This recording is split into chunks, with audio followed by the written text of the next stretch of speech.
আমার নাম অভিজিৎ মন্ডল। এখানে বালিতেই বাড়ি, বালি হাওড়া।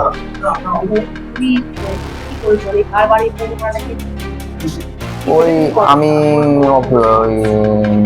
মন্ত্রীকে ফোন করেছিলাম গভর্নর সেজে।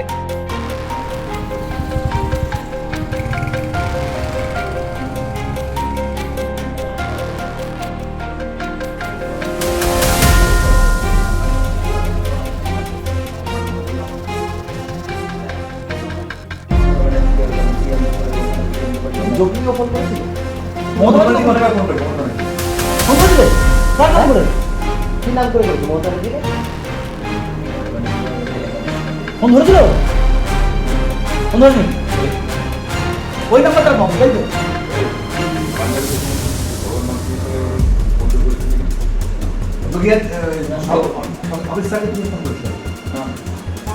আমার নাম অভিজিৎ মন্ডল। এখানে বালিতেই বাড়ি, বালি হাওড়া।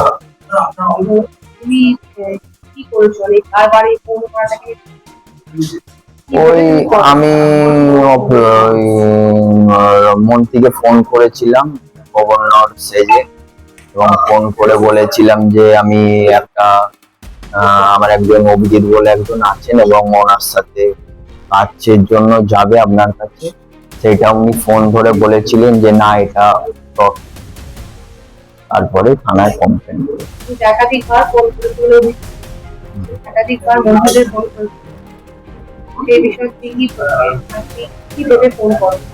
ফোন করেছিলাম, ভেবেছিলাম যে কোনো কাজ ফাজ পাওয়া যদি, ওই জন্যই ফোন করি। আশা নিয়ে ফোন করতে না, ভয় কাজ করছে না, এই ক্ষেত্রে একটা চরম শাস্তি হতে পারে। শাস্তি হতে পারে, কিন্তু আমার বাবার আর্থিক অবস্থা ভালো না, ওই জন্যই। ঠিকই, কিন্তু এটা তো আজকে বালিথানা মানবিক গ্রুপ তোমাকে আজকে একটা বড় চাকরির হাত থেকে বাঁচিয়ে দিল। কিন্তু এইভাবে যে তুমি ফোন করছো, সেক্ষেত্রে তো বড় কিছু করতে পারো। সেক্ষেত্রে সেই ভয়টা তোমার মধ্যে কাজ করে না? সেটা তো কথা তাও তুমি করছো বা মানে আগামী দিনে করবে না, আগামী দিন আর যেন করবে না। আমার নাম অজিত কোন মন্ডল। হ্যাঁ, আমার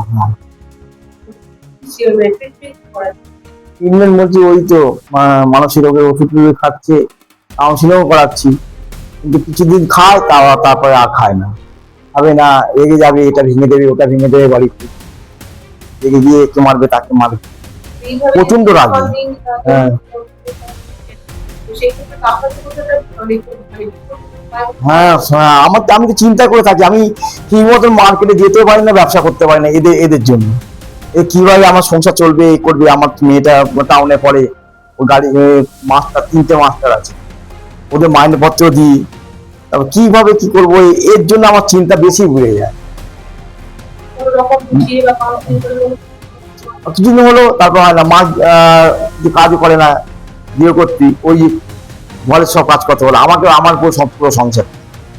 কিন্তু ওকে বোঝাই, বাবু ভালো করে একটা অন্য কাজ কর, আমার সঙ্গে থাকবি, ঠিক আছে থাকবি, অন্য একটা কিছু কাজ টাজ কর, তাতে হবে, এটা বোঝার চেষ্টা করেন। ডাক্তার বলছে হ্যাঁ, যদি ঠিক মতন ভাবে ওষুধ ঠিক হয়ে যাবে। হ্যাঁ হ্যাঁ, খায় না, খেতে চায় না, ওই খেলেও দাদা খাবে না। অনেক সময় আবার সত্যি কথা বলতে কি, ভাতের সঙ্গে ওই এগুলোকে মিশিয়ে তরকারি মিশিয়ে না বুঝতে পারি, কি করবো। আমি তো চেষ্টা করি যাতে আমার সন্তান তো ফেলে দেওয়া যায় না, ওইভাবে চেষ্টা করি। হ্যাঁ, ভাবছি তো, আর বেশি চিন্তা আমার হয়ে যাচ্ছে না।